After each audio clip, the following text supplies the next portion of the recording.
마태복음 16장 15절, 16절 말씀을 보시겠습니다.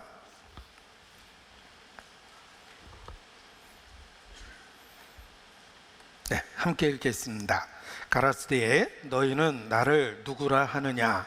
시몬 베드로가 대답하여 가로되 주는 그리스도시요 살아계신 하나님의 아들이시니이다. 너희는 나를 누구라 하느냐? 예수님을 어떻게 생각하느냐가 영원한 운명을 결정지어 주는 아주 중요한, 가장 중요한 질문이라고, 의문이라고 말할 수 있습니다. 우리는 성경을 통해서 예수님이 누구신지를 정확하게 알게 되었습니다. 베드로가 답변하는 것처럼 우리도 성령의 증거하심을 따라서 동일하게 같은 믿음을 갖고 고백하게 되었습니다. 주는 그리스도시요 살아계신 하나님의 아들이시니이다. 자, 이것이 성경이 우리에게 계시해 주는 정확한 답변입니다. 예수님은 그리스도시요 살아계신 하나님의 아들이십니다. 이러한 핵심적인 신앙 고백이 마치 영생을 위한 씨앗과 같습니다. 우리 마음에 심겨지고 생명력이 있는 씨앗이기 때문에 그것이 자라고 결실하게 되어 있습니다.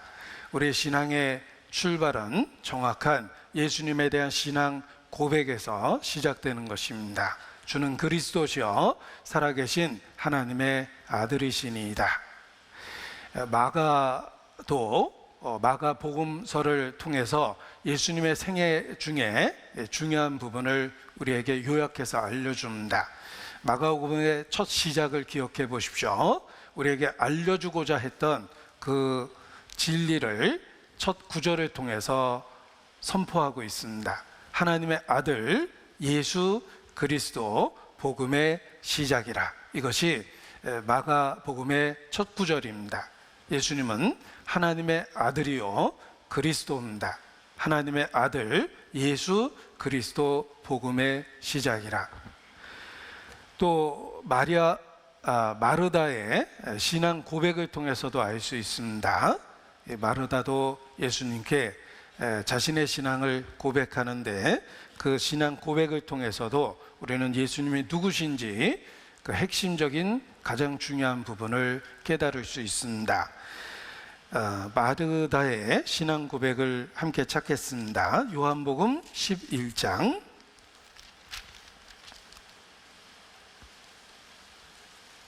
27절입니다. 요한복음 11장 27절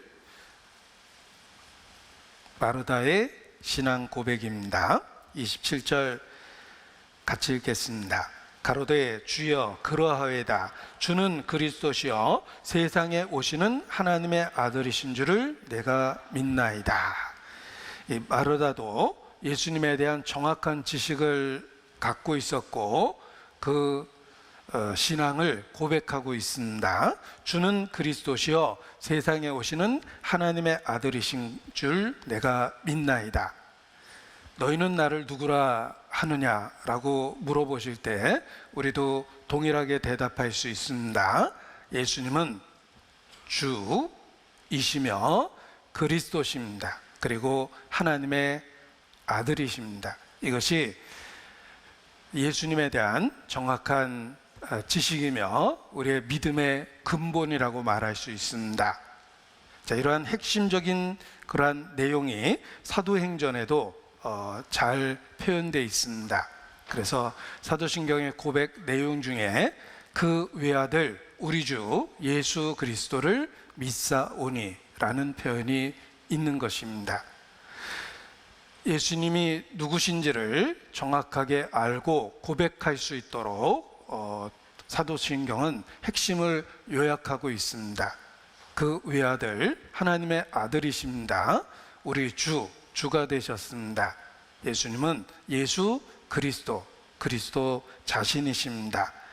이 사도신경도 이와 같이 핵심적인 내용을 우리에게 요약해서 알려주고 있다는 것입니다.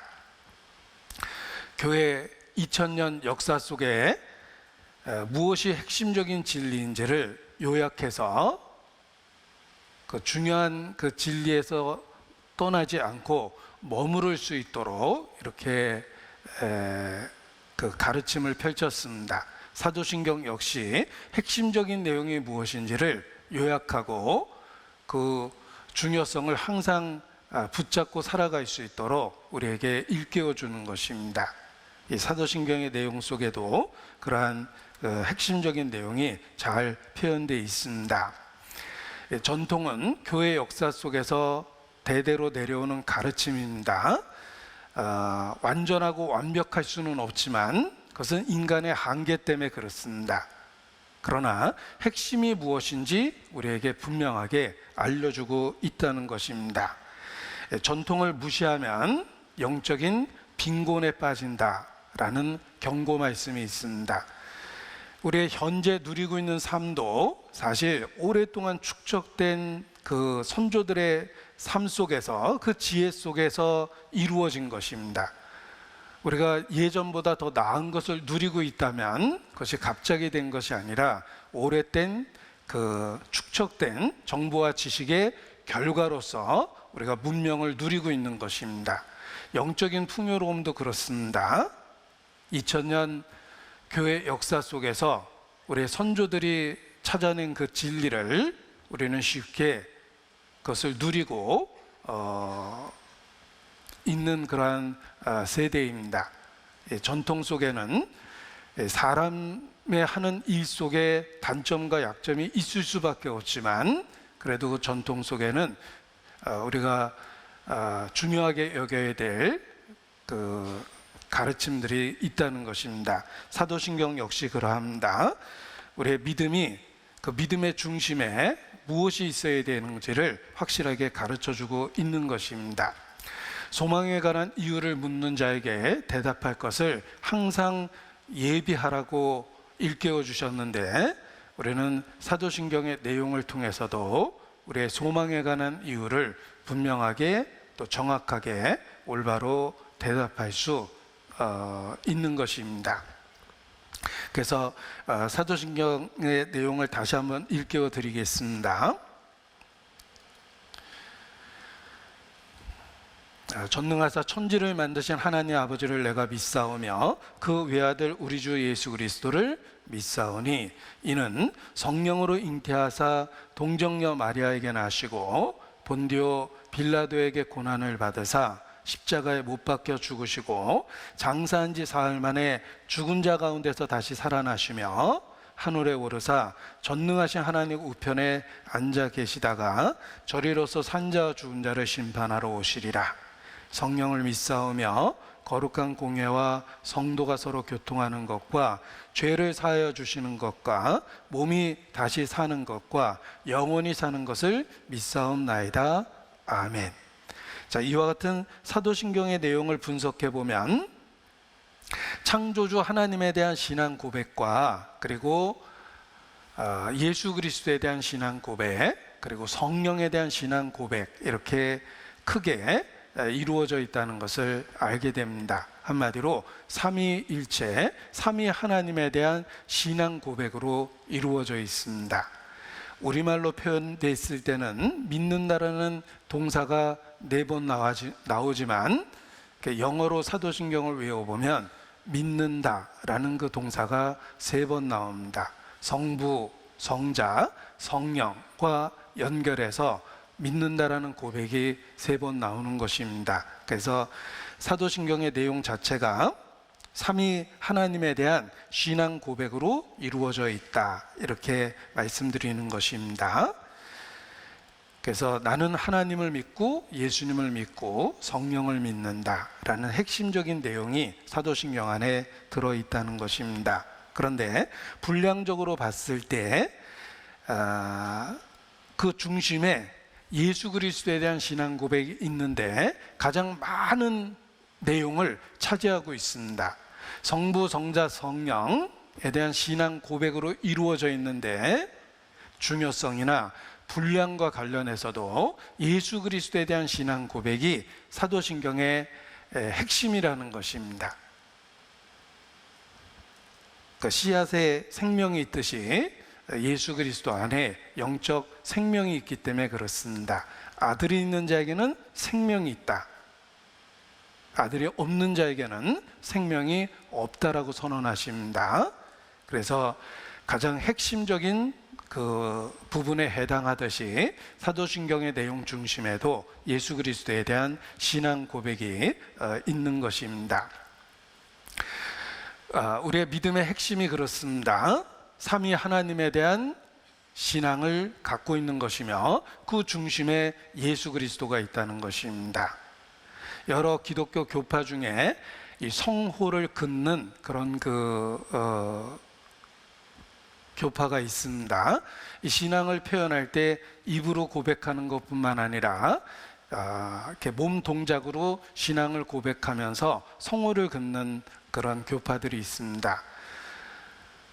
우리 주변에서는 이제 카톨릭 성당에 다니시는 분들이 성호를 긋는 것을 쉽게 볼 수가 있습니다. 그런데 그 속에도 핵심적인 신앙의 고백의 내용이 들어 있습니다. 성호를 그을 때 이 손가락 5개 중에 3개를 이렇게 모아서 모양을 만들고 이마, 그리고 가슴, 그리고 왼쪽, 오른쪽 이렇게 해서 성호를 긋습니다.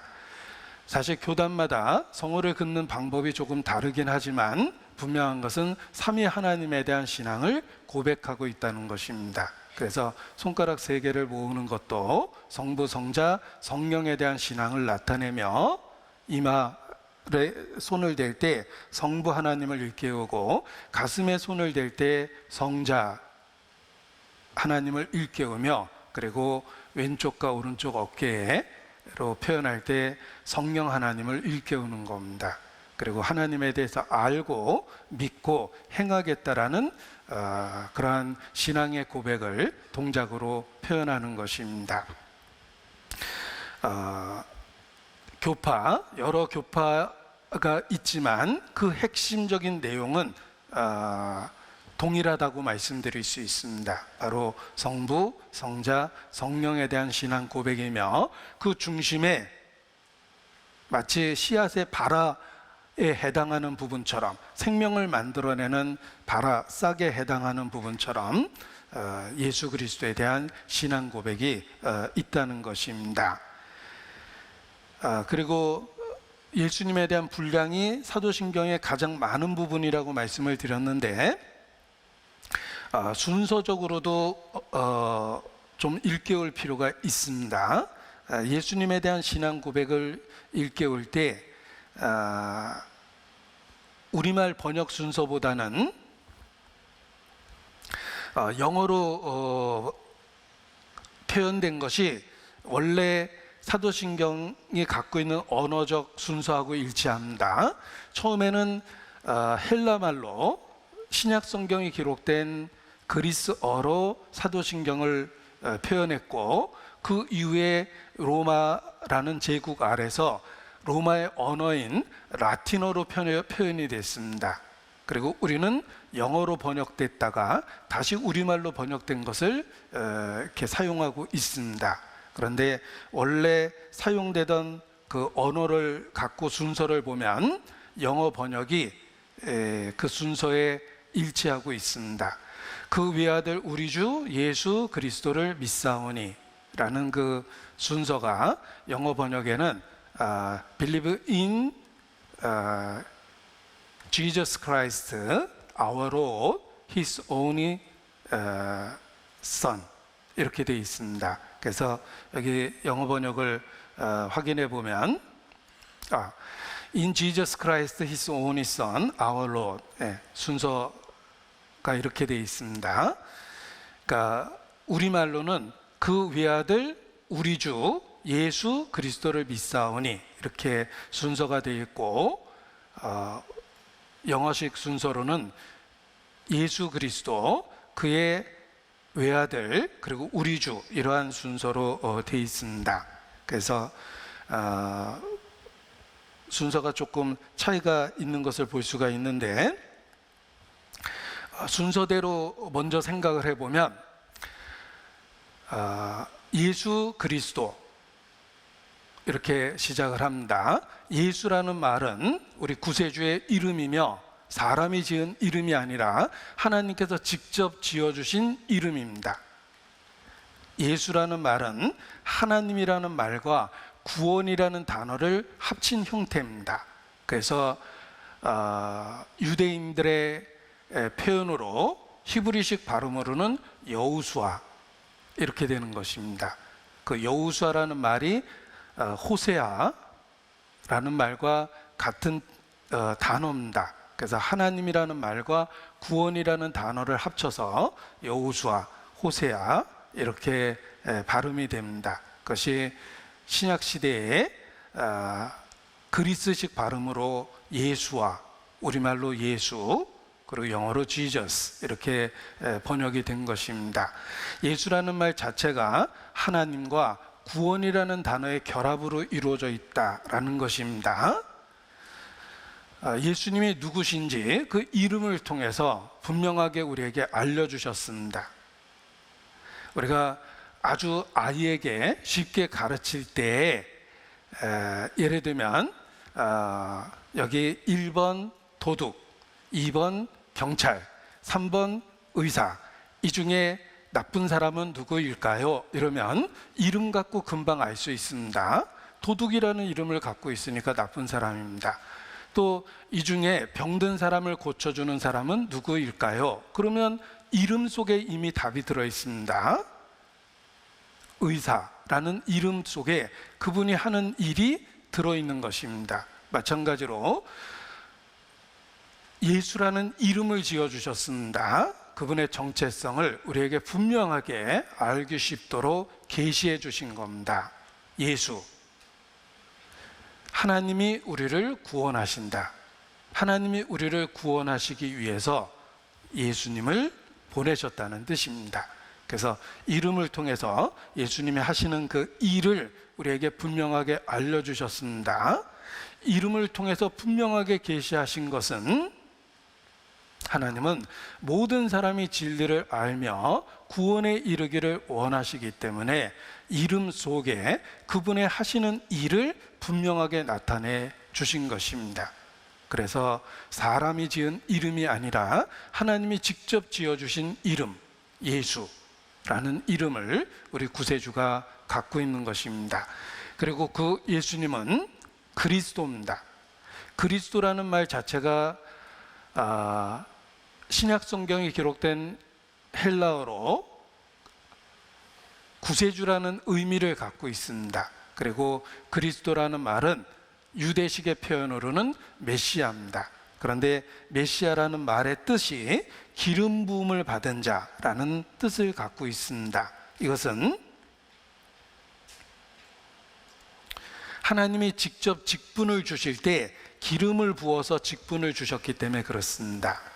하나님으로부터 직분을 받았다라는 뜻에서 기름 부음 받은 자라고 부른 겁니다. 그리고 이 기름 부음을 받은 자라는 표현이 히브리 말로 메시아고 그 말을 신약 성경에 기록된 헬라어로 번역해서 그리스도 이렇게 번역을 한 겁니다. 우리가 믿고 있는 신앙을 기독교라고 이야기할 때 기독이라는 말이 그리스도라는 말의 한문식 음역입니다. 하나님이 기름을 부어서 직분을 주신 것은 세 가지 직분이 있습니다. 선지자, 제사장, 왕입니다. 이것은 그리스도가 우리에게 어떤 일을 하는지를 계시해 주신 것입니다. 구약의 선지자와 제사장과 왕은 각각 독립적으로 그 역할을 하나님 앞에서 수행했고 궁극적으로는 예수 그리스도께서 우리를 위해서 하시는 일에 대한 모형이 된 것입니다. 예수님은 세 가지 직분을 함께 갖고 계십니다. 그래서 그리스도의 삼중 직분이라고 이렇게 표현하는 것입니다. 우리는 예수, 하나님이 우리를 구원하신다라는 사실을 믿고 있으며 그분이 예수님입니다. 예수님은 그리스도로 이 세상에 오셨습니다. 그는 선지자시며 제사장이시며 왕이십니다. 우리하고의 관계에 있어서 그렇습니다. 하나님에 대해서 알려주고 선지자십니다. 그리고 우리 죄에 대한 문제를 해결해 주는 제사장이시며 내 인생의 결정권을 갖고 있는 왕이십니다. 나는 그 예수님을 그리스도라고 믿는 크리스찬, 그리스도인입니다. 나는 예수님이 나의 선지자여 제사장이여 왕이심을 믿고 받아들입니다. 이런 뜻입니다. 이름 속에 우리가 믿어야 될 내용을 그대로 담아두신 것입니다. 그리고 그분이 구체적으로 누구신지를 주라는 단어로 표현했습니다. 이 주라는 단어는 하나님 외에 쓰지 못하는 단어입니다. 주라는 그 명칭은 하나님에게만 해당되는 명칭입니다. 예수님은 우리의 주, 바로 하나님 자신이십니다. 자, 하나님을 나타내는 독특한 표현이 시작과 끝, 처음과 나중, 알파요 오메가라는 표현입니다. 처음부터 끝까지 인류 역사를 시작하신 분이요 완성하실 영원하신 하나님에 대한 칭호입니다. 예수님은 시작과 끝이요 처음과 나중이요 알파 오메가라는 칭호를 갖고 계신 하나님 자신이십니다. 하나님께 쓰는 그 표현을 예수님께 썼고 하나님께만 쓰는 주라는 표현을 바로 예수님께 그대로 사용을 했습니다. 예수님은 육체를 가지신 하나님이시다라는 뜻입니다. 그래서 우리는 그 외아들 우리 주 예수 그리스도를 믿사오니, 이렇게 사도신경에 나타난 그대로 우리도 그 믿음을 갖고 있는 것입니다.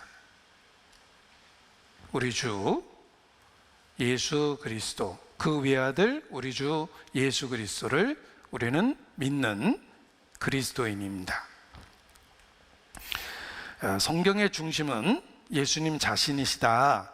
마치 사도신경은 성부, 성자, 성령에 대한 믿음의 고백으로 이루어져 있지만 그 중심 부분에 예수님에 대한 내용이 가장 많은 분량을 차지하고 핵심이 되듯이 바로 예수님이 우리의 신앙의 중심에 있다는 것입니다. 그래서 예수가 답이다 라고 서양의 크리스찬들은 짧은 말로 이렇게 표현한 것입니다. 예수께서도 내가 길이요 진리요 생명이시다 라고 선언하셨습니다. 그리고 우리는 그러한 사실을 기록된 성경을 통해서 알게 되었고 믿게 된 것입니다. 성경은 예수님을 증거하기 때문에 그렇습니다. 모든 성경에는 그리스도가 들어있다. 성경은 하나의 통합된 이야기로 우리를 예수님에게도 데려다주는 내용을 담고 있다는 것입니다. 이 루터 시대에 그려놓은 그림입니다. 이 루터가 성경을 왼손으로 이렇게 잡고 있고 예수 그리스도를 증거하고 있습니다. 성서의 모든 말씀은 그리스도를 설교하고 그리스도를 향해 있다.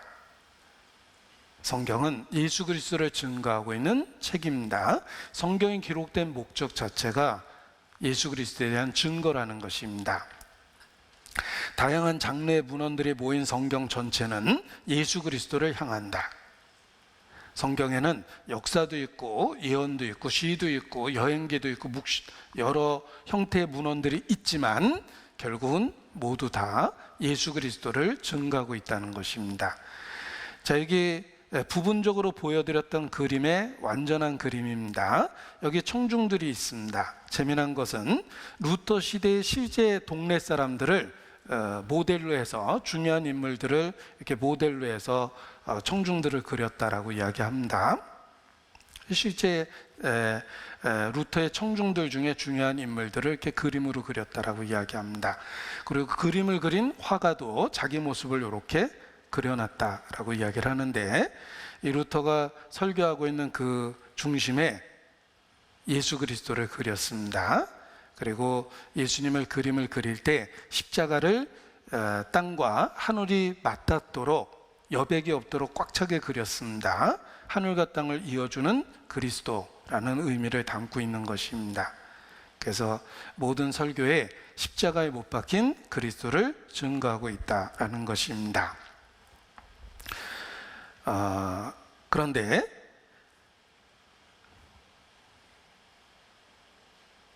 우리가 예수님에 대한 신앙 고백을 예수 그리스도 그리고 우리 주 하나님의 아들 이러한 내용을 담고 예수님에 대한 신앙 고백을 드린다고 이렇게 말씀을 드렸습니다. 그런데 그 가장 중요한 부분이 예수님이 바로 하나님의 아들이라는 것입니다.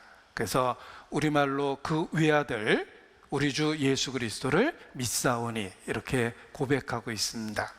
그 외아들이라는 표현이 성경에 아주 독특한 단어로 쓰여져 있는데 바로 독생자라는 단어입니다. 이 독생자라는 단어가 그냥 의미로는 하나밖에 없는 아들이라는 독자라는 뜻을 갖고 있습니다. 그래서 그 외아들 우리 주 예수 그리스도를 믿사오니라고 고백했을 때 외아들이라는 말을 한문으로 쓰면 독자입니다. 독자, 하나밖에 없는 아들, 독자라는 말을 우리말로 풀어서 외아들 이렇게 표현된 것입니다. 그런데 예수님을 나타내는 표현은 외아들, 독자라는 표현 그 이상의 아주 독특한 단어를 쓰고 있습니다. 그 독특한 단어가 바로 독생자라는 단어입니다. 하나님이 세상을 이처럼 사랑하사 독생자를 주셨으니 라고 표현될 때 그 독생자라는 단어입니다. 독자라는 단어가 아니라 독생자라는 아주 독특한 단어를 썼습니다. 의미는 독자라는 뜻을 갖고 있지만 많이 사용되는 독자라는 단어가 아닌 독생자라는 특별한 단어를 쓴 것입니다. 그 이유는 독자 이상의 의미가 있다는 뜻입니다. 성경에 보좌에 앉으신 주님을 보고 인자 같은 이가 앉아있다 이렇게 표현했습니다. 인자는 사람의 아들이란 뜻이며 사람이란 뜻입니다. 그런데 인자라고 표현하기보다는 인자 같은 이가 앉아있다라는 표현을 씁니다. 사람은 사람인데 사람 이상의 특별한 의미를 갖고 있다는 뜻입니다. 그래서 그냥 인자라고 표현하지 않고 인자 같은 이 이렇게 표현한 것입니다. 독자라는 많이 쓰는 단어를 사용하지 않고 독생자라는 특별한 단어를 표현해서 예수님을 표현하고 있습니다. 이 독생자라는 특별한 단어가 예수님에 대해서만 쓴 아주 특별한 단어입니다. 신약 성경은 헬라어로 기록됐는데 그 헬라어 표현으로는 모노게네스입니다. 이 모노게네스라는 특별한 단어는 단지 외아들이라는 의미의 독자, 그 이상의 뜻을 갖고 있습니다. 그래서 우리말로 번역할 때도 우리가 다른 데서는 들어보지도 못했던 독생자라는 단어를 사용한 것입니다. 우리가 일상의 언어로는 외아들, 곧 독자라는 단어를 쓰지만 독생자라는 말을 쓰는 경우는 없습니다. 그런데 성경은 예수님에 대해서 모노게네스라는 아주 특별한 단어를 사용했습니다. 이것은 우리가 생각하는 단순한 독자의 의미가 아니다라는 뜻입니다. 하나님을 아버지와 아들, 하나님을 아버지 그리고 구원받은 우리를 아들이라고 표현했을 때 우리는 그 관계를 희미하나마 이해할 수 있지만 완전한 설명은 되지 못합니다. 예수님과 하나님의 관계가 그렇습니다. 하나님의 외아들이라고 표현했지만 그 이상의 의미가 있기 때문에 모노게네스라는 독생자라는 독특한 단어를 사용한 것입니다.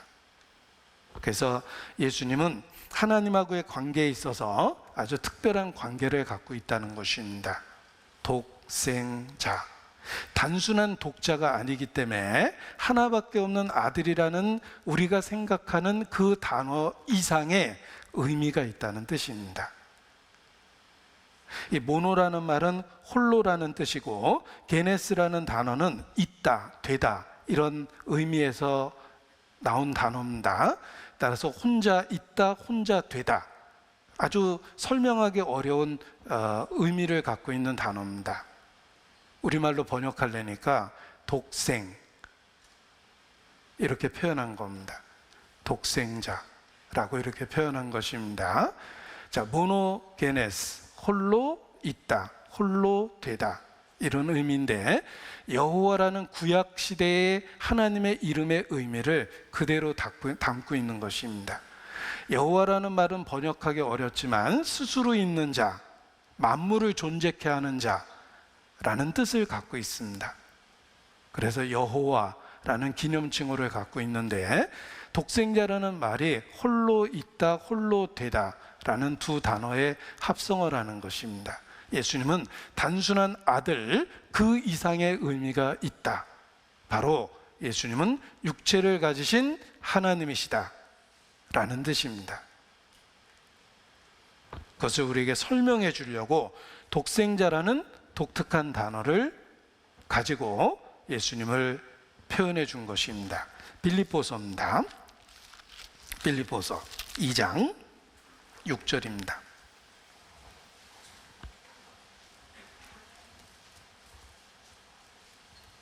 빌립보서 2장 6절.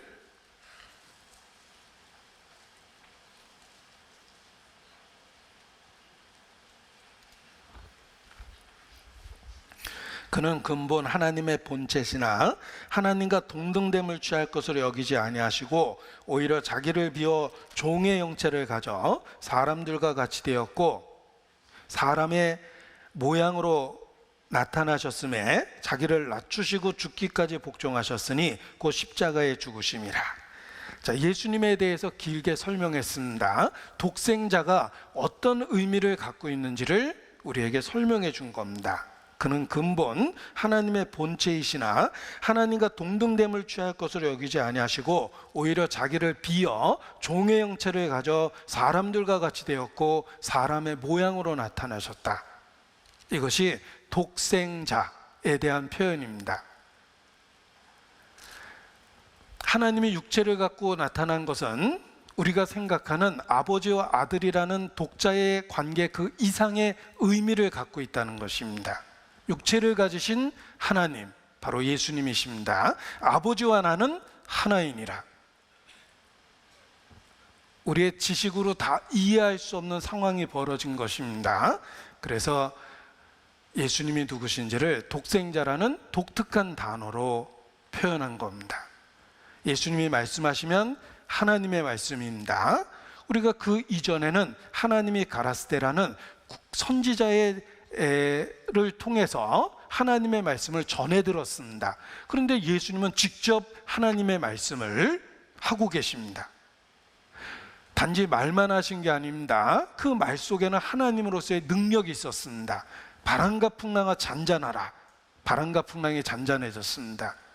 누구시길래? 하나님 자신이셨습니다. 악한 영을 말 한마디로 내어줬습니다. 도대체 누구길래 영들도 귀신들도 저에게 복종하는가? 그는 육체를 가지신 하나님이셨습니다. 심지어는 죽은 나사로를 말 한마디로 살리셨습니다. 나사로야 나오너라. 죽은 나사로가 살아났습니다. 도대체 누구시길래 그럴 수 있습니까? 육체를 가지신 하나님, 독생자, 모노게네스, 하나님 자신이셨던 것입니다. 예수님은 하나님의 독생자입니다. 그리고 독생자라는 의미를 우리가 다 이해할 수 없기 때문에 이렇게 풀어서 설명을 해 주신 겁니다. 독생자는 근본 하나님의 본체이신데 하나님과 동등됨을 여길 것으로 여기지 아니하시고 오히려 자기를 비어 종의 형체를 가져 사람들과 같이 되었고 사람의 모양으로 나타나셨다. 그분이 독생자.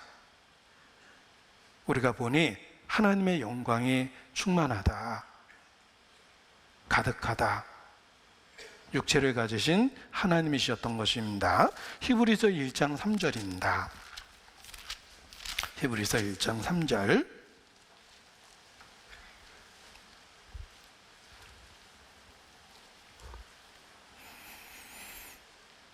같이 읽죠. 이는 하나님의 영광의 광채시여 그 본체의 형상이시라. 그의 능력의 말씀으로 만물을 붙드시며 죄를 정결케 하는 일을 하시고 높은 곳에 계신 위엄의 우편에 앉으셨느니라. 자, 예수님은 누구신가? 하나님의 영광의 광채시요 그 본체의 형상이십니다. 그가 무슨 일을 하십니까? 그의 능력의 말씀으로 만물을 만드시고 만물을 붙들고 계십니다. 그리고 그가 무슨 일을 하셨냐면 죄를 정결케 하는 일을 하셨습니다. 지금은 하나님 우편에 앉아 계십니다. 자, 이 표현 속에서도 예수님이 누구시며 무슨 일을 하셨는지를 우리에게 가르쳐 주십니다. 예수님은 하나님 자신이십니다. 하나님의 영광의 광채시여 본체 형상이시며 능력의 말씀으로 만물을 붙들고 계시는 하나님 자신이라는 것입니다. 그런데 그분이 왜 육체를 갖고 이 땅에 오셨는가? 죄를 정결케 하는 일을 하시기 위해서입니다. 그리고 그 일을 하셨고 지금은 영광을 받으시고 하나님 우편에 앉아 계십니다. 예수님은 육체를 가지신 하나님이십니다. 우리가 알 수 있는 언어로 하나님의 외아들이에요. 근데 단지 아들 이상의 의미가 있기 때문에 독생자라는 독특한 표현을 써서 예수님이 누구신지를 계시해 준 것입니다. 요한계시록 1장입니다. 요한계시록 1장 17절. 요한계시록 1장 17절 뒷부분부터 제가 읽습니다. 가라스되 두려워 말라. 나는 처음이요 나중이니 곧 산자라. 자, 이러한 표현은 하나님에 대해서만 쓸 수 있는 표현인데 예수께서 직접 자기 자신에 대해서 표현하신 것입니다. 나는 처음이요 나중이니 곧 산자라. 그리고 충격적인 이야기를 하십니다. 내가 전에 죽었었노라. 자, 죽음을 경험한 영원하신 하나님, 바로 예수님이십니다. 내가 전에 죽었었노라. 예수님은 하나님 자신이십니다. 처음과 나중이요 시작과 끝이십니다. 그런데 육체를 갖고 이 땅에 오셔서 죽음을 경험하신 분이십니다. 내가 전에 죽었었노라. 자, 우리가 예수님에 대한 신앙을 고백할 때 그 위아들이라고 고백합니다. 예수님은 육체를 가지신 하나님이라는 것입니다. 그리고 우리가 생각하는 단순한 독자 이상의 개념을 갖고 있기 때문에 독생자라는 아주 독특한 단어로 예수님을 증거한 것입니다.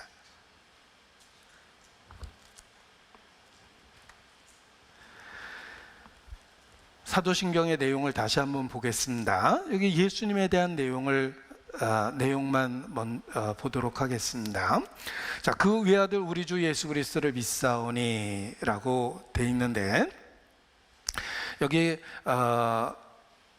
예수님에 대한 그 신앙의 고백 내용이 구체적으로 7가지가 나옵니다. 이는 성령으로 잉태하사 동정녀 마리아에게 나시고 본디오 빌라도에게 고난을 받으사 십자가에 못 박혀 죽으시고 장사한 지 사흘 만에 죽은 자 가운데 다시 살아나시며 하늘에 오르사 전능하신 하나님 우편에 앉아 계시다가 저리로서 산자 죽은 자를 심판하러 오시리라 라고 이렇게 예수님에 대한 예수님이 어떤 일을 하셨는지에 대한 우리가 신앙을 고백하는 것입니다. 그런데 이 내용 중에 예수님이 육체를 가지신 하나님이라는 그 증거가, 그 내용이 분명하게 들어 있습니다.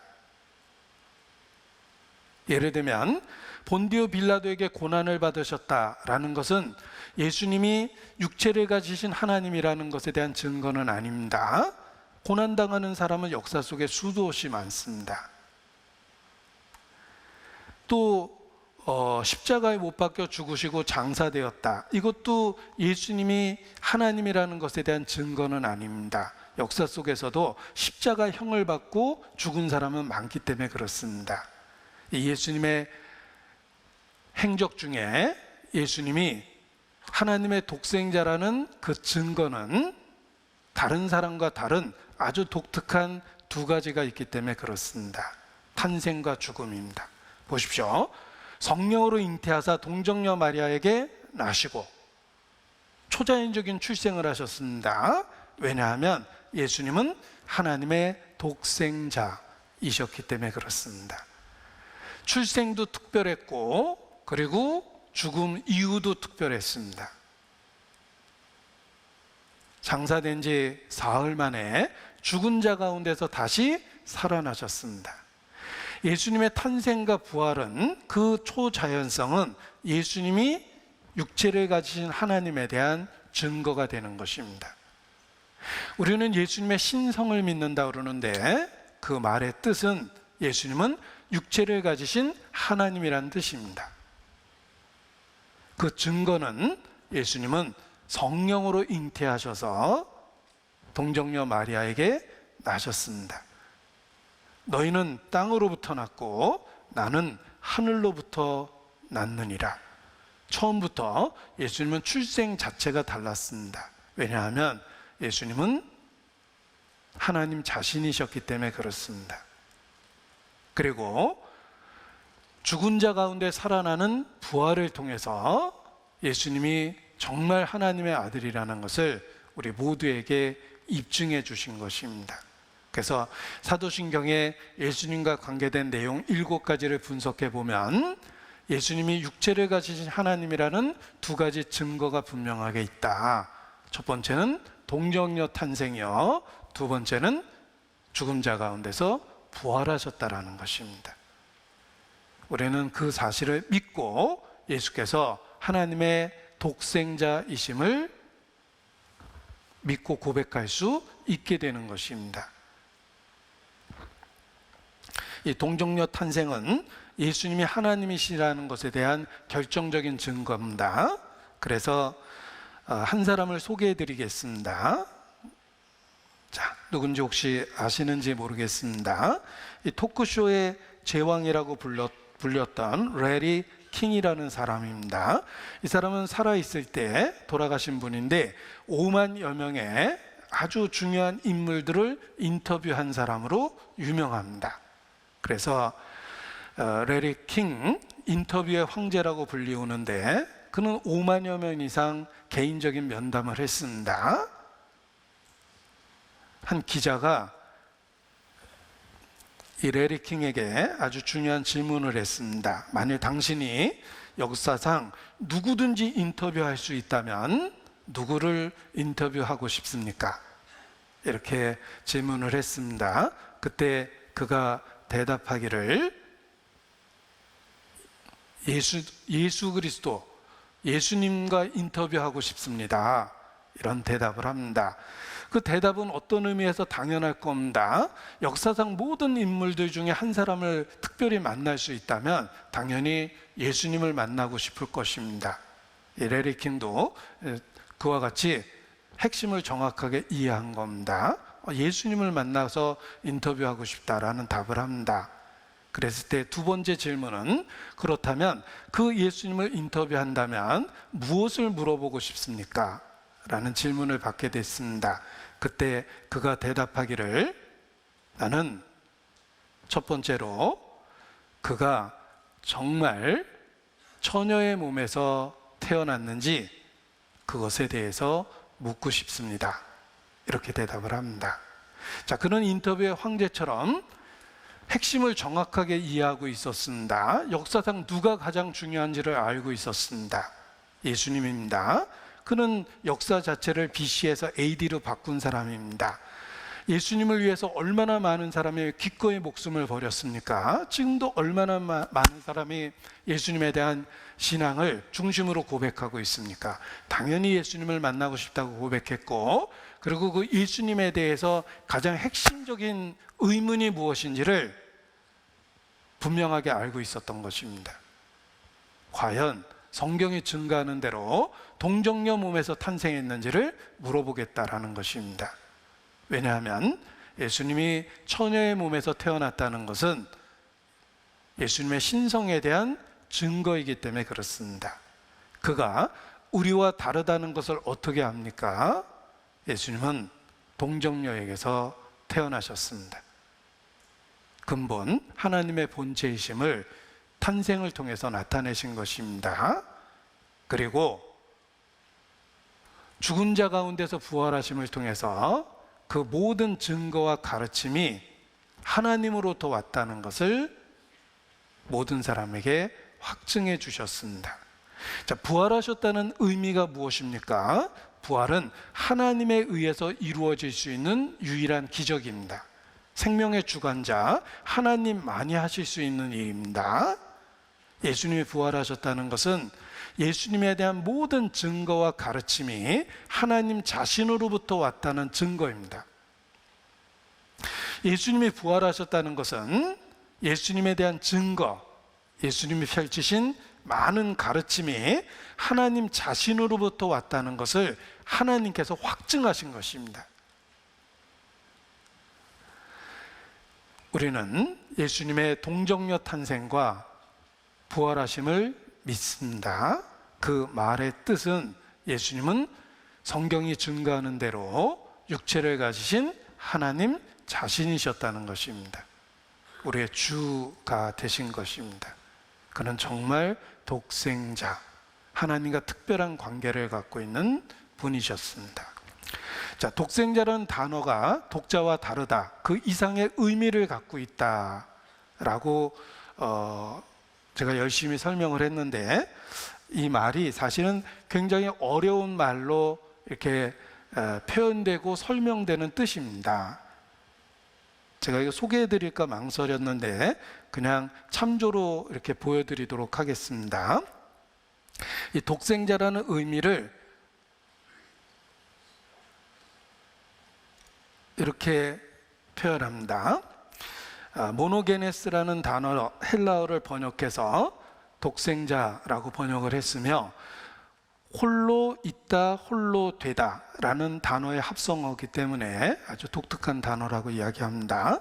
특별한 관계 안에서 오직 하나뿐이라는 뜻이며, 종류 또는 계급에 있어서 아주 특별한 존재인 하나밖에 없는 것이라는 의미에서 모노게네스라는 단어를 쓴다는 것입니다. 왜 이런 특별한 단어를 썼냐면, 하나님이 육체를 갖고 오신 것은 우리가 상상도 할 수 없었던 특별한 일이며 단 한 번의 사건이기 때문에 그렇습니다. 그래서 독생자란 의미는 존재론적 관점에서 하나님의 형상을 가지신 분이며, 관계론적 관점에서 하나님으로부터 보내심을 받은 분이며, 사역적 관점에서 하나님의 일을 하는 분이시며, 상속론적 관점에서 하나님의 소유를 가지신 분이란 뜻이다. 자, 이것이 그냥 만들어낸 문장이 아니라 성경에 있는 표현들을 정리하면서 만들게 된 문장입니다. 그래서 교회 역사 속에서 널리 쓰여지는데, 이 의미를 제가 쉽게 설명해서 아들이라는 의미 그 이상의 의미를 갖고 있는 특별한 분이시다, 육체를 가지신 하나님이시다, 이렇게 표현을 한 것입니다. 자, 로마서 1장 3절 4절입니다. 로마서 1장 3절 4절.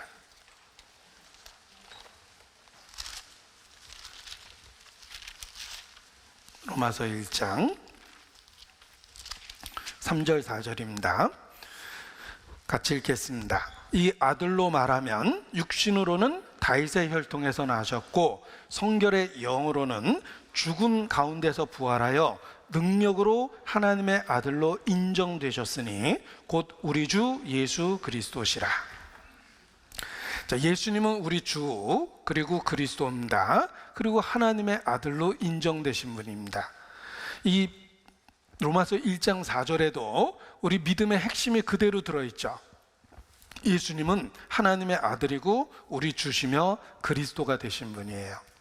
그 외아들 우리 주 예수 그리스도를 믿사오니, 그리고 그분이 하나님의 독생자라는 그 증거는 부활하심을 통해서 입증된 것이다, 이런 뜻입니다. 그래서 죽은 자 가운데서 부활하여 능력으로 하나님의 아들로 인정되셨으니 입증됐다는 뜻입니다. 부활하심을 통해서 예수님이 하나님과의 특별한 관계를 갖고 있다는 것을 입증하셨습니다. 예수님에 대한 증거, 예수님에 대한 가르침이 하나님으로부터 왔다는 것에 대한 확실한 증거를 부활하심을 통해서 주신 것입니다. 어떤 산부인과 의사의 신앙 고백 속에 아주 교훈을 받았습니다.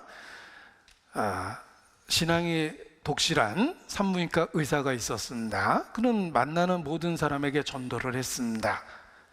그랬더니 어떤 자기에게 온 환자 한 분이 거기에 대해서 반발을 했답니다. 첨단 의학을 공부한 사람이 어떻게, 그것도 산부인과 의사가 처녀의 몸으로 아이를 낳았다는 동정녀 탄생에 대한 믿음을 가질 수 있느냐, 산부인과 의사도 그런 거 믿느냐, 이렇게 반발을 했답니다. 그래서 되물어 보기를, 정말 선생님도 예수님이 처녀 몸에 잉태됐다는 것을 믿습니까? 이렇게 질문을 했습니다. 의사가 저는 분명하게 믿습니다 라고 신앙의 고백을 합니다. 그랬더니 그 환자가, 그러면 나도 이렇게 임신해서 왔는데 나도 처녀인 상태에서 어느 날 일어나 보니까 임신이 돼 있다라고 만약에 제가 주장한다면 믿을 수 있겠습니까? 이렇게 되물어 봤습니다. 그랬더니 그 의사분이 절대 못 믿죠. 거 보세요. 제가 하는 말도 못 믿는데 어떻게 예수님이 처녀 몸에 태어났다는 것을 무슨 근거로 그렇게 믿을 수 있습니까? 이렇게 반론을 제기했습니다. 그때 의사가 대답하기를, 만일 당신이 처녀의 상태에서 임신했다면 저는 산부인과 의사로서 그게 불가능하기 때문에 저는 절대 못 믿을 겁니다.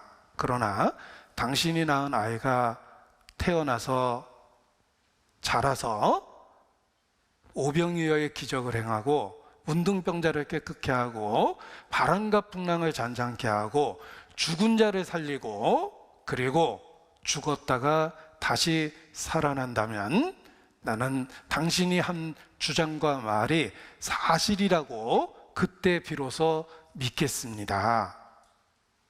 내가 믿는 예수님은 단지 자신이 하나님의 아들이라고 주장한 것뿐만 아니라 죽은 자 가운데서 살아나심을 통해서 자신의 주장과 가르침이 사실이라는 것을 증거하신 분입니다.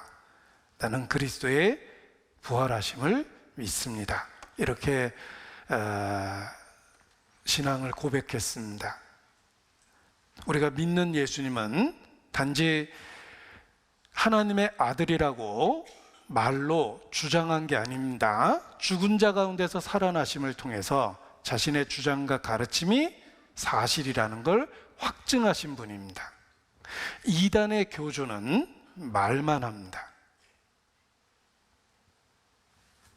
역사를 보십시오. 그 시대에 영향을 끼쳤던 이단의 교주들이 참 많습니다. 그들은 자신이 살았던 시대에 많은 사람에게 영향을 주었지만 결국은 죽었습니다. 그리고 아무 일도 없었습니다. 죽고 썩었죠. 그러나 그리스도는 결코 썩지 않는다고 예언돼 있었고, 예수님은 예언된 그대로 썩지 않고 죽은 자 가운데서 살아나셨습니다. 우리가 예수님을 믿는다고 고백할 때 그리스도의 부활에 대한 믿음의 고백이 중요한 것은 그분이 하나님의 아들이라는 것을 인정하는 표기 때문에 그렇습니다. 예수님은 죽은 자 가운데 살아나셨습니다. 로마서 10장 보겠습니다. 로마서 10장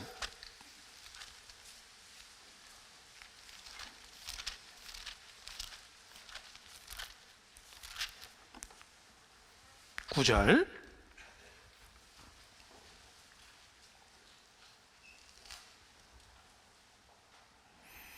로마서 10장 9절입니다. 함께 읽습니다.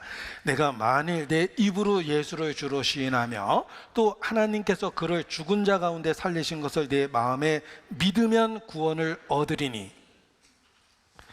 자, 예수님을 믿는다라고 이야기했을 때 반드시 믿어야 될 핵심적인 내용을 강조했습니다. 예수를 주로 시인하라. 그리고 또 붙어 있죠. 핵심적인 내용이 붙어 있습니다. 예수님이 우리의 주가 될 수밖에 없는 이유는 그분은 육체를 가지신 하나님이시며 예수께서 육체를 가지신 하나님이란 증거는 부활하심 속에 있기 때문에 그렇습니다. 그래서 또 하나님께서 그를 죽은 자 가운데 살리신 것을 네 마음에 믿으면 구원을 얻으리니. 그리스도가 죽은 자 가운데 살아났다는 것을 믿는 것이 믿음의 핵심 속에 들어있는 겁니다. 왜냐하면 그리스도의 부활은 그리스도께서 하나님의 아들이라는 증거가 되기 때문에 그렇습니다. 그래서 반드시 그리스도의 부활하심에 대한 믿음이 있어야 되는 것입니다. 예수님은 육체를 가지신 하나님이시며 그래서 탄생 자체가 특별했습니다. 성령으로 잉태하사 동정녀 마리아에게 나셨습니다. 그리고 그의 부활을 통해서 자신의 그러한 주장과 가르침이 사실이라는 걸 입증하셨습니다. 장사한 지 사흘 만에 죽은 자 가운데 다시 살아나심으로 하나님의 아들이라는 것이 인정된 것입니다. 우리의 믿음의 내용 속에는 이와 같이 예수님이 누구신지 하나님의 아들이시라는 신앙의 고백이 있어야 되며 이러한 고백은 그리스도의 탄생과 부활을 통해서 입증되고 있다는 것입니다. 자, 사도신경의 내용을 다시 한번 보겠습니다. 여기 시제를 갖고 예수님에 대한 신앙 고백의 내용을 한번 살펴보도록 하겠습니다. 자, 시제를 갖고라는 말은 과거가 있고 현재가 있고 미래가 있다는 것입니다. 자, 예수님에 대한 신앙의 고백 내용 중에 이미 이루어진 과거 행하신 일들이 있습니다. 여기 색깔을 다르게 해서 표현한 것이 과거에 해당되는 부분입니다. 예수님은 탄생하고 고난받고 죽고 장사되고 그리고 부활하셔서 하늘에 오르셨습니다. 이것은 이미 이루어진 과거입니다. 그리고 현재는 어떻습니까? 전능하신 하나님 우편에 앉아 계십니다. 이것이 현재입니다. 그리고 미래와 관련한 것이 있습니다. 저리로서 산자 죽은 자를 심판하러 오십니다. 그래서 예수님의 삶과 관련한 7가지 내용 중에 과거, 현재, 미래가 있다는 것입니다. 그래서 우리는 예수님을 믿는다고 고백하고 예수님의 행적에 대한 과거, 현재, 미래에 대한 신앙을 고백하는 것입니다. 자, 성령으로 잉태하사 동정녀 마리아에게 나시고 이와 같이 독특한 탄생을 하신 이유는 예수님은 온 세상 죄를 담당하시기에 오셨기 때문에 죄가 없는 상태로 오셔야 됩니다. 그래서 아담의 오염된 그 계통으로 오신 것이 아니라 성령으로 잉태하셔서 이 세상에 오신 것입니다. 그에게는 죄가 없느니라. 재판장이었던 본디오 빌라도의 입을 통해서도 3번이나 그에게는 죄가 없다라는 선언이 이루어집니다. 예수님은 죄를 알지도 못하시신 죄 없는 분이십니다. 그의 탄생 자체가 죄와 상관없이 이 세상에 오셨기 때문에 그렇습니다. 그리고 본디오 빌라도에게 고난을 받으셨다라는 구절은 예수님의 삶, 예수님의 죽음의 역사성, 사실성을 보여주는 것입니다. 그 일이 언제 일어났는지 역사적인 무대, 시간을 정확하게 우리에게 알려주고 있습니다. 본디오 빌라도는 로마 여러 관리들의 기록을 통해서 어느 시대 어디를 통치했는지 정확하게 입증이 됩니다. 역사적 인물입니다. 본디오 빌라도에게 고난을 받았다는 구절을 통해서 예수님의 고난에 대한 이야기가 만들어진 이야기가 아니라 실제로 역사 속에서 있었던 사실이라는 것을 확인할 수 있습니다. 그래서 사실성, 역사성을 입증할 수 있는 구절이다 라고 이야기합니다. 그리고 고난을 받고 십자가에 못 박혀 죽으시고 장사되었습니다. 아주 특별한 출생을 하신 그분, 죄 없는 그분이 왜 고통 속에 죽어갔을까? 성경은 그 이유가 온 세상 죄를 짊어지셨다라고 이야기합니다. 우리 죄를 위하여 예수께서 죽으신 것입니다. 우리를 위하여 저주를 받으셨습니다. 그리고 현재 시제로 되어 있는 그가 하나님 우편에 지금도 앉아 계십니다. 여기 영어로 읽어도 명확한데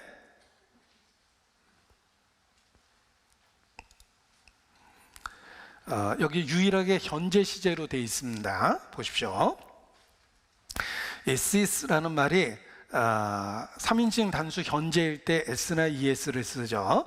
이게 고어식 표현이기 때문에 th를 쓴 겁니다. 한마디로 현재형입니다. 지금 예수께서는 하나님 우편에 앉아 계십니다. 지금도 중보자가 되어 있고 그가 이루신 속죄의 사역이 유효하다는 뜻입니다. 예수님이 하나님 우편에 앉아 있다는 뜻은 그가 이루신 완성하신 속죄의 사역이 현재에도 우리에게 적용되고 있다는 뜻입니다. 그래서 우리가 어떤 상태이든 하나님 앞에 나아갈 수 있게 된 것입니다. 왜냐하면 우리의 중보자가 지금도 하나님 우편에 앉아 계시기 때문에 우리가 어느 곳에 있든지 어떤 상태이든지 상관없이 거룩한 하나님 보좌 앞에 나아갈 수 있는 것입니다. 때마다 일마다 도움을 얻기 위해서 은혜의 보좌 앞에 당당하고 담대하게 나아갈 수 있습니다. 그 근거는 지금도 우리의 중보자가 하나님 우편에 앉아 계시기 때문에 그렇습니다. 그리고 미래 시제를 보십시오.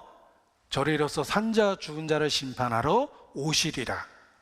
예수님은 이 상태에서 계속 역사를 방치하는 것이 아니라 역사를 끝내기 위해서 처음부터 종말을 작정하셨습니다.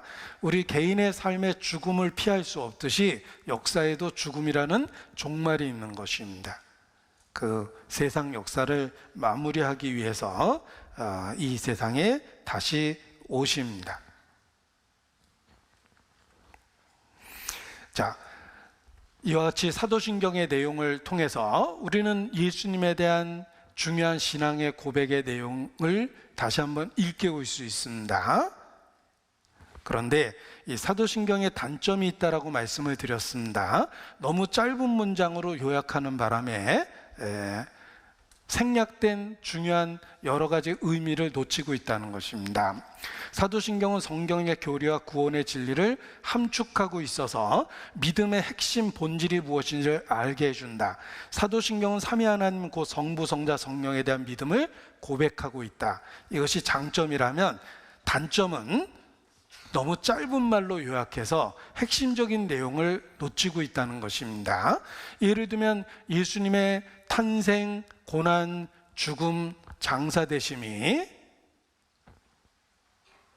우리의 죄를 위한 것이라는 구체적인 적용과 설명이 생략되어 있습니다.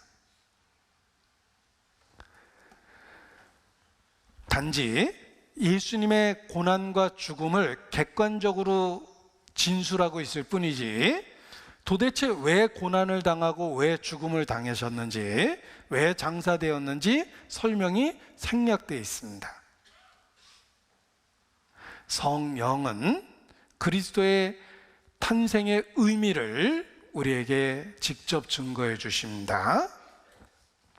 너희를 위하여 다윗의 동네에 구세주가 태어났다. 우리를 위해서 오신 것입니다. 예수님이 왜 고난을 받으셨습니까? 성령은 우리에게 그 사실을, 이유를 설명해 줍니다. 그가 찔림은 우리의 허물을 인하며 그가 상함은 우리의 죄악을 인함이라. 성령께서 그리스도의 고난과 죽음의 이유를 설명해 줍니다. 내가 죽어야 될 그 자리에서 그리스도께서 대신 죽으셨다는 것을 성령이 우리에게 설명을 해 줍니다. 우리의 마음에 개인적으로 적용해서 그리스도의 죽음의 의미를 깨닫게 해 주십니다. 그것이 성령께서 하시는 일입니다. 사도행전 2장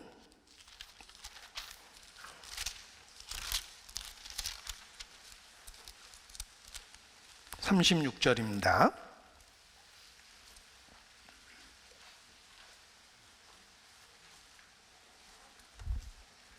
같이 읽죠. 그런즉 이스라엘 온 집이 정녕 알지니 너희가 십자가에 못 박은 이 예수를 하나님이 주와 그리스도가 되게 하셨느니라. 자, 너희가 못 박은 이 예수를 하나님이 주와 그리스도가 되게 하셨느니라.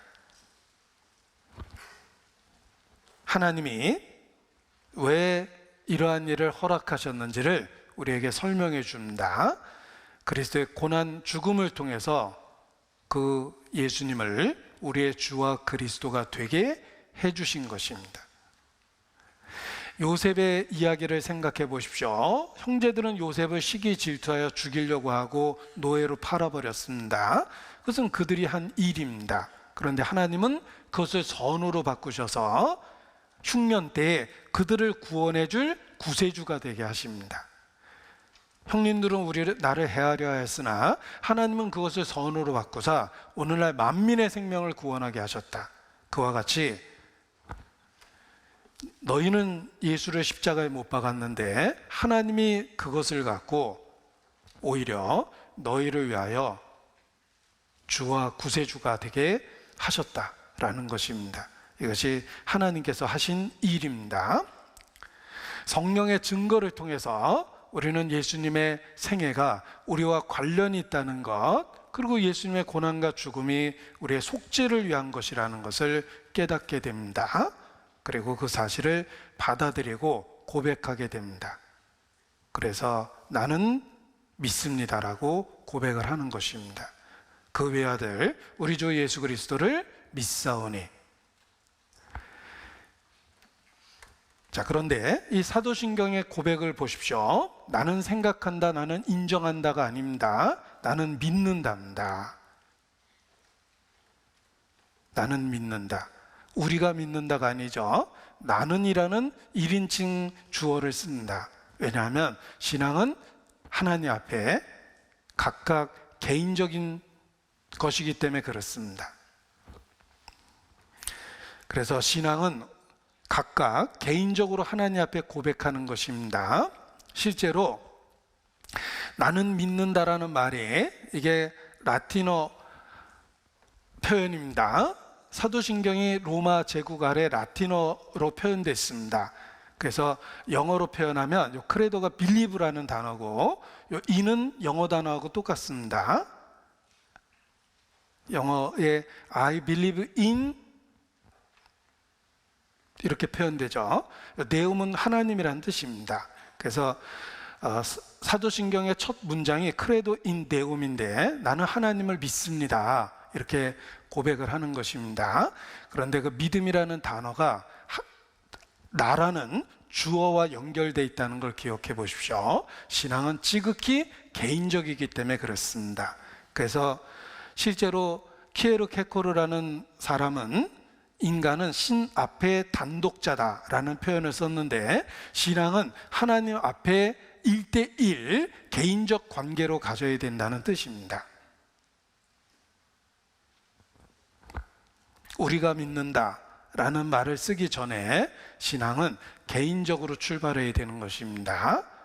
나는 믿는다예요. 나는 생각한다, 그 이상의 의미입니다.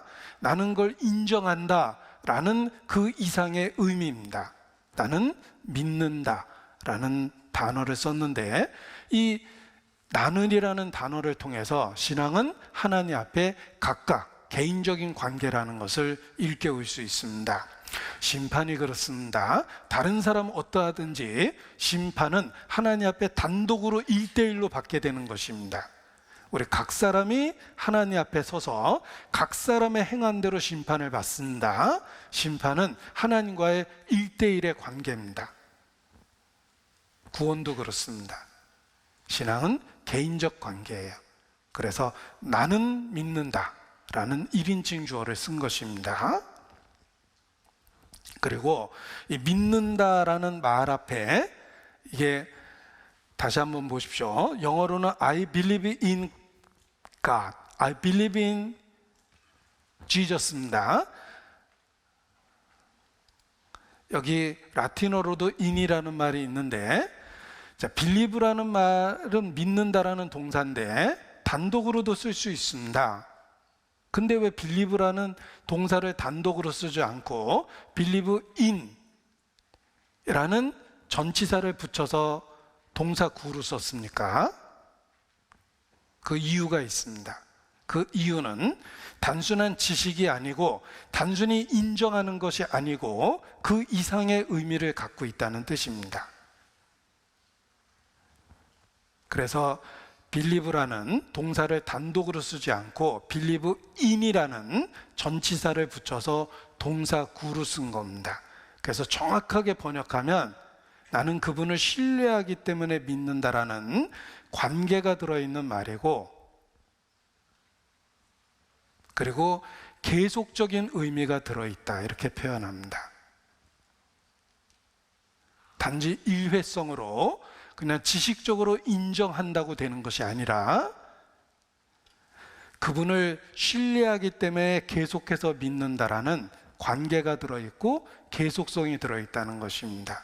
그래서 영어로 믿는다고 그랬을 때 I believe Jesus가 아니라 believe in Jesus고, 그리고 사도신경의 라틴어 번역도 credo in Deum입니다.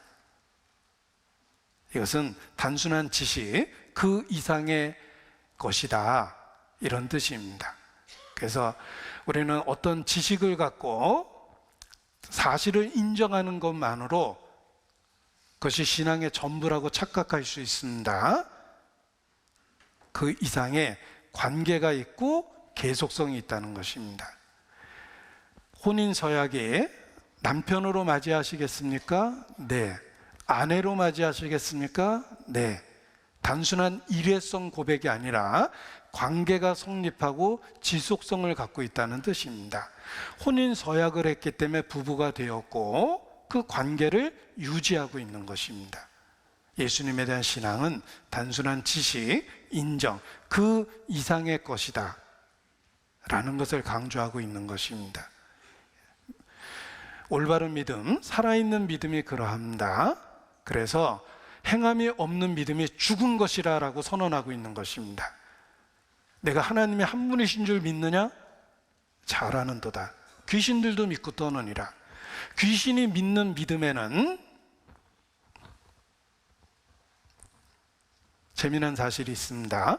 영어 번역에도 귀신이 하나님이 한 분이신 걸 믿느냐라고 했을 때, 귀신이 믿는다고 했을 때 그 믿음이란 동사가 같은 believe라는 단어인데 전치사 in이 없어요. 귀신이 믿는 믿음은 그냥 지식적으로 사실을 받아들인다는 뜻이에요. 그러니까 귀신이 하나님 계신 것을 믿고 떤다고 했을 때 영어 번역에 believe라는 동사를 단독으로 쓴 겁니다. 그런데 예수님을 믿는다라고 이야기했을 때는 believe in이죠. 전치사 in을 써서 동사구로 표현한 것은 그분하고의 관계가 성립되고 지속적인 의미가 있다는 것을 강조한 것입니다. 그래서 행함이 없는 믿음은 죽은 것이니라 이렇게 선언하고 있습니다. 자, 퀴즈 하나 드리겠습니다. 참새 3마리가, 오랜만에 참새 시리즈 듣죠? 네. 자, 참새 3마리가 전깃줄에 앉아 있었습니다. 그 중에 2마리가 이 전깃줄을 떠나서 저쪽으로 옮겨가기로 결심을 했습니다. 1시간 뒤에 전깃줄에는 참새 몇 마리가 앉아 있을까요? 자, 참새 3마리가 전깃줄에 앉아 있는데 그 중에 2마리가 저쪽으로 날아서 옮겨가기로 결심을 했습니다. 1시간 뒤입니다. 전깃줄에는 참새 몇 마리가 앉아 있을까요? 정답은 3마리가 여전히 앉아 있어요. 왜냐하면 2마리는 옮겨가겠다고 결심을 했지만 아직 행동으로 안 옮겼거든요. 아무런 의미가 없다는 거예요.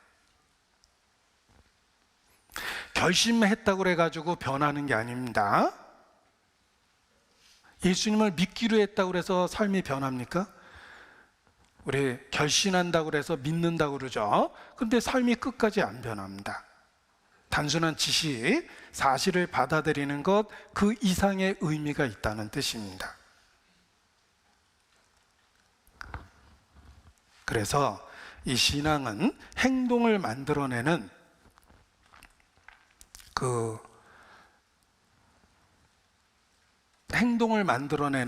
관계가 있고 사실성이 있다는 것을, 그 이상의 의미를 갖고 있다는 것을 나타내는 것입니다. 그래서 영생은 참 하나님과 예수 그리스도를 아는 것이라고 표현했을 때 그 안다라는 단어가 단순한 사실에 대한 인정이 아니라 경험을 통해서 아는 것이라는 의미를 갖고 있다, 이렇게 설명하고 표현하는 것입니다. 자, 훌륭하신 한 분을 소개해 드리겠습니다. 이분은 우리나라 기독교인들 중에 많은 분들이 존경하는 분입니다. 박윤선 목사님이십니다. 그리고 이분이 얼마나 열정적으로 사셨는지 많은 분들이 존경하는 분입니다. 그런데 이분 따님이 계십니다. 이제 70도 넘으시고 돌아가실 때가 됐는데 딸이 바라본 아버지의 모습을 이렇게 글로 쓴 것이 목사의 딸이라는 책입니다. 그래서 박혜란 씨라는 딸이 있는데 요분입니다. 여기 목사님이시고, 요 딸이 아버지에 대한 기록을 남겨뒀는데 한국 교회에서는 이분을 가장 존경하고 이분을 거의 숭배하고 이분을 많은 분들이 이렇게 추모하고 그렇습니다. 그런데 하나님의 종이라는 이름 뒤에 감춰진 슬픈 가족사, 뭐 이런 부제가 붙어 있는데, 딸의 입장에서 아버지의 신앙에 대해서 아버지가 어떤 분이셨는지, 어떤 면에서 훌륭하고 좋으셨고 어떤 면에서 가족들에게 슬픔을 주고 개인적으로 어떤 관계였는지를 죽음을 앞두고 이렇게 글을 쓴 겁니다. 그런데 아버지를 폄하하려고 쓴 것이 아니라 아버지는 한국교회를 대표하는 분이기 때문에 아버지를 무조건 숭배하는 분들에게 아버지의 한계와 단점을 알려주는 것이 필요하겠다, 그것이 한국교회에 도움이 되겠다라는 생각에서 글을 쓴 겁니다. 그리고 이 박윤선 목사님을 추종하는 많은 분들이 그 딸을 비난했어요. 아버지 망신시킨다고 엄청 큰 비난을 했음에도 불구하고 자기는 한 페이지 한 페이지 기도하면서 썼다. 아버지에 대한 기록의, 아버지가 한국교회의 대표적인 이미지를 갖고 있기 때문에 장점이 무엇이고 단점이 무엇인지 그것을 꼭 알려주고 싶었다라는 내용의 글을 썼습니다. 이분은 훌륭하신 분입니다. 이분의 삶의 절반도 못 따라가면서 비난하는 건 옳지 않습니다. 그러나 사람이기 때문에 그분의 신앙에 한계는 있었다는 거예요. 그 중에 하나가, 이분은 따님은 미국에서 신앙생활을 했기 때문에 자신이 미국의 복음주의자들을 접하면서 경험한 기독교는 아버지의 기독교와 달랐다는 거예요. 하나님의 은혜에 감동돼서 일어나는 삶의 변화, 이것이 자신이 미국에서 경험한 복음주의자들의 삶이었다면 아버지의 삶은 오히려 율법적이거나 바리새인의 삶과 더 비슷했다. 그런데 그러한 모습이 한국 교회가 갖고 있는 한계인 것 같아서 죽기 전에 아버지 얘기를 하고 싶다라는 의미에서 그래서 글을 쓴 겁니다. 그래서 여기 제목에도 있지만 아버지의 신앙적인 오류와 순전한 복음, 이제야 말한다라는 거죠.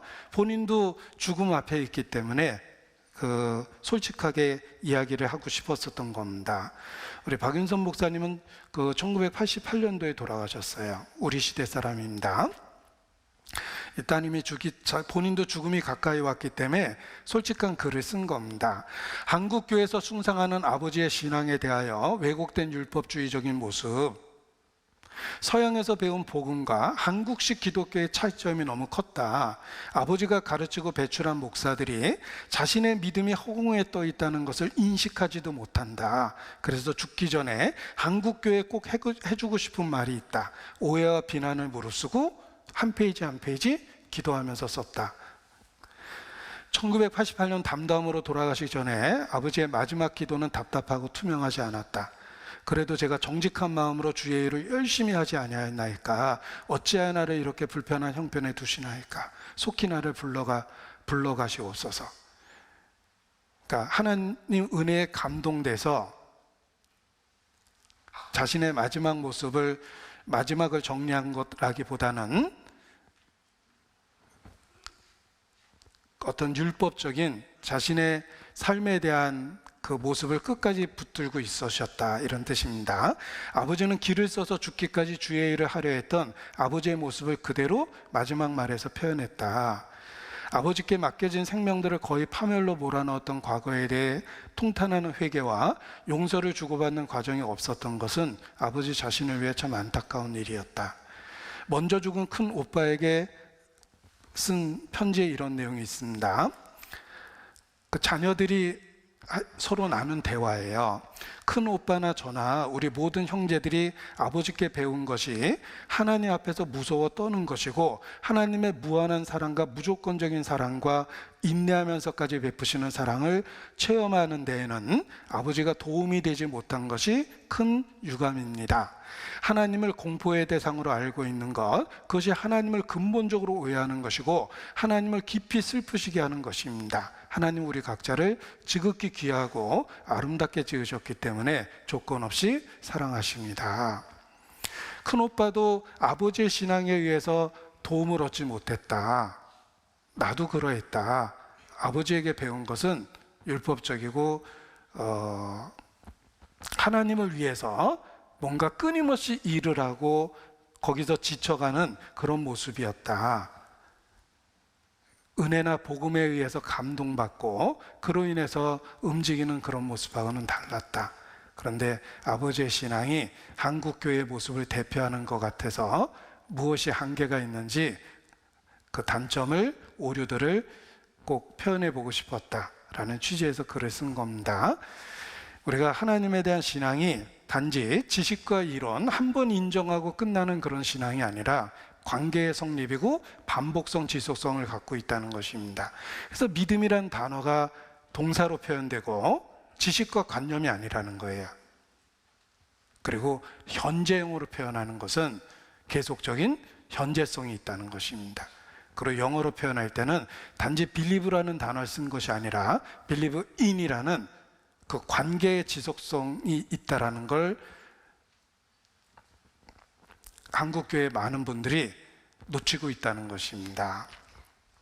우리 자신도 그렇습니다.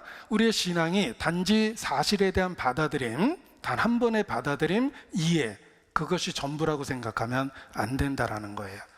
주님하고의 현재적 관계가 있다는 것입니다. 그래서 그러한 믿음이 우리의 믿음을 살아있게 만드는 것입니다. 살아있는 믿음은 가장 좋은 표현이 있습니다. 살아있는 믿음은 어제 그리스도가 죽은 것처럼, 오늘 그리스도가 부활하신 것처럼, 그리고 내일 그리스도가 다시 오시는 것처럼 여기고 살아가는 것, 이것이 살아있는 믿음이다, 이런 표현입니다. 믿음은 항상 생생한 살아있는 생명력이 있다는 것입니다. 그래서 어제 그리스도가 죽은 것처럼, 그리고 오늘 그리스도가 부활한 것처럼 매일의 삶 속에서 부활의 감격이 있어야 된다. 그리고 그리스도가 곧 정말 내일 오실 것처럼 그렇게 믿고 살아가는 것이 살아있는 믿음이라는 것입니다. 믿음은 현재형이며 관계와 지속성을 갖고 있는 겁니다. 나는 믿습니다. 그 외아들 우리 주 예수 그리스도를 믿사오니. 현재 살아계신 주님을 믿는 겁니다. 자, 믿음의 내용 속에 시제가 과거, 현재, 미래로 있었고 현재와 관련하여 하나님 우편에 앉아 계시다라는 것이 현재형입니다. 하나님 우편에 앉아 있다는 말은 현재 나의 삶에 살아계시다는 뜻이에요. 나의 구세주가 하나님 우편에 앉아 계시기 때문에 이 땅에서의 나의 삶에 실질적인 도움을 주고 있다는 것입니다. 내가 믿는 예수님은 정말 나의 일상 속에서 살아계십니까? 혹 나의 관념과 지식과 이론 속에 동의하고 있지만 실제 삶에는 아무런 도움이 되지 못하는 구세주일 수도 있다는 것입니다. 잘못된 거예요. 우리의 구세주는 부활하셨고 하나님 우편에 앉아 계십니다. 따라서 지상에 있는 우리 모두에게 살아계시는 분이십니다. 실제의 삶 속에 역사하시는 분이십니다. 그래서 서양 사람들은 Jesus is alive, 예수께서 살아계시다, alive, 살아있다 이렇게 표현을 씁니다. 이 살아계시다는 표현이 어떤 것입니까? 나는 이 땅에서 살고 있는데 철저하게 무능하고 무력하고 한계가 있습니다. 그러나 나의 구세주가 살아계십니다. 주님은 기꺼이 나의 능력이 되시고 지혜 없는 나에게 지혜가 되어주시며 갈 바를 알지 못하는 나에게 이것이 정로라고 분명하게 알려주십니다. 나의 구세주는 현재의 삶에 실제로 살아 역사하신다는 것입니다. 그래서 베드로가 바뀐 겁니다. 겁쟁이 베드로가 어떻게 주님이 부활하신 이후에 그렇게 변화될 수 있었습니까? 그들은 생생하게 살아계신 주님을 이 땅에서 느낄 수 있었기 때문에 그렇습니다. 중보자가 이 땅에 실제로 살아있고 역사하신다는 뜻입니다. 나를 단지 단 한 번 십자가에서 구원해 주신 것이 아니라 그 사건을 믿음으로 말미암아 살아있는 관계가 생겨서 현재의 삶에 실질적으로 역사하고 도와주신다는 뜻입니다. 그래서 나는 늙고 초라해지고 병들고 무능하고 무력해지고 있지만 그럼에도 불구하고 날로 새롭게 기쁨 가운데 매일의 삶을 살 수 있는 것입니다. 제가 우리의 암울한 미래에 대한 이야기를 드렸습니다. 우리는 5년 뒤, 10년 뒤 더 초라해지고 더 늙어갈 겁니다. 더 나아질 수가 없어요. 이 땅에 있기 때문에 생로병사의 규칙을 따라서 늙고 병들고 초라해져 갑니다. 그럼에도 불구하고 더욱더 기뻐할 수 있는 이유는 나의 구세주는 실제 나의 삶에 살아계시기 때문에 그렇습니다. 늙어가는 나에게 위로가 되어주시고 힘없어지는 나에게 더 큰 능력을 주시고 매일의 삶 속에 함께 하십니다. 우리가 믿는 예수님이 현재형으로 내 삶 가운데 살아계시다는 것을 기억하셔야 됩니다. 디모데후서 4장입니다. 디모데후서 4장.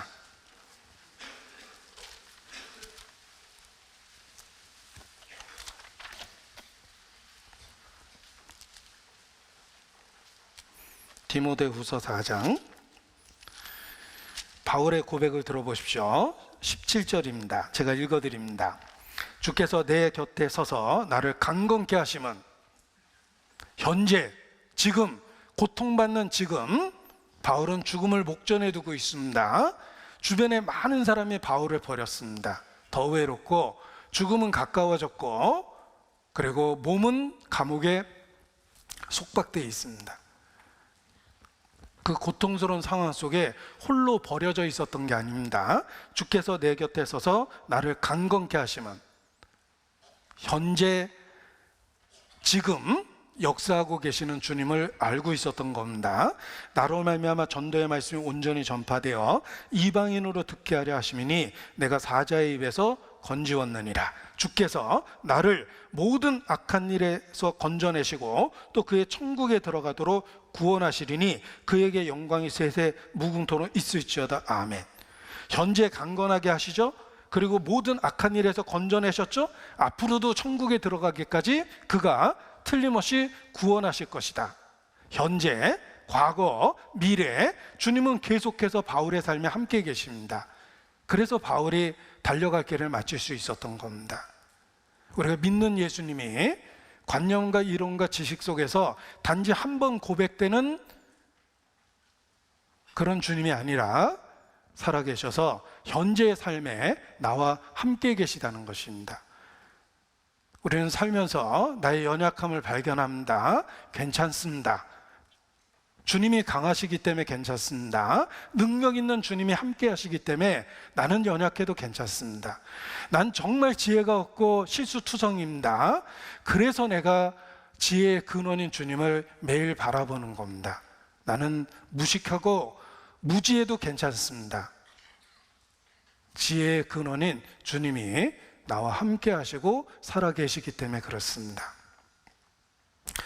우리 낯선 외국을 여행할 때 내가 그 나라 언어도 모르고 그 나라 문화와 지리도 모르고 모든 것이 불안합니다. 그런데 든든한 동행자와 함께하고 있으면 괜찮습니다. 내가 그 나라 언어를 못 알아듣고 있지만 여기 그 나라 말을 잘하는 통역자가 나와 함께 있고, 내가 이 주변에 무엇이 있는지 불안할 수밖에 없지만 여기 상황을 잘 알고 있는 누군가가 같이 있기 때문에 편안한 가운데 외국의 초행길을 여행할 수 있습니다. 우리 인생길이 그렇습니다. 우리의 모든 매일의 삶은 초행길이죠. 그런데 모든 것을 아시는 주님, 능력의 근원인 주님, 지혜의 근원인 주님이 실제 우리의 삶 속에서 함께 계십니다. 그러니까 살만한 거예요. 우리가 믿는 예수님이 단지 지식 속에, 교리 속에 있는 주님이 아니라는 걸 기억하십시오. 지금도 우리의 삶 가운데 살아계시는 주님을 믿는 것입니다. 매일의 삶 속에서 예수 그리스도를 기억하고 신앙을 고백해 보십시오. 그 외아들 우리 주 예수 그리스도를 믿사오니, 나는 그 예수님을 믿습니다. 그 신앙 고백 가운데 현재 살아계신 주님을 경험할 것입니다. 그 신앙 고백 속에 매일의 삶의 위기 속에서 건지시는 주님, 낙심한 나를 위로하시는 주님을 매일의 삶에서 경험하게 될 것입니다. 그래서 신앙이 지켜지는 거예요. 예수 그리스도에 대한 신앙의 고백은 우리의 매일의 삶의 호흡과 같습니다. 숨쉬고 사셔야 됩니다. 예수 그리스도에 대한 신앙의 고백은 단 한 번 하는 것이 아니라 매일 먹는 음식과 같습니다. 또 다른 힘과 기력을 줄 것입니다. 주님에 대한 신앙 고백은 우리가 생명 활동을 유지하기 위해서 먹어야 되는 물과 같은 거예요. 호흡과 같습니다. 음식과 같습니다. 물과 같습니다. 일회성이 아니에요. 나는 그 외아들 우리 주 예수 그리스도를 믿습니다. 나는 그리스도인입니다. 그래서 매일의 삶에 나와 함께 하시고 동행하시는 주님을 경험하고 오늘도 신앙을 지키고 살 수 있는 것입니다. 그리고 우리가 믿는 그 주님은 이 땅에 다시 오십니다. 저리로서 산자와 죽은 자를 심판하러 오십니다. 우리 주변에 일어나는 일들이 주님이 얼마나 가까이 오셨는지를 일깨워 줍니다. 이런 일이 일어나는 걸 보거든 인자가 문 밖에 이른 줄 알라 라고 말씀하셨는데, 우리가 보고 듣고 경험하는 이 세상 일들이 주님이 문 밖에 오셨다라는 발자국 소리 같지 않습니까? 매일의 삶에서 우리 주 예수 그리스도에 대한 신앙을 고백해 보십시오. 그 외아들 우리 주 예수 그리스도를 믿사오니, 그 고백이 매일의 삶 속에서 우리의 신앙을 지켜주고 하나님의 사람답게 살 수 있도록 능력을 더해 주실 것입니다.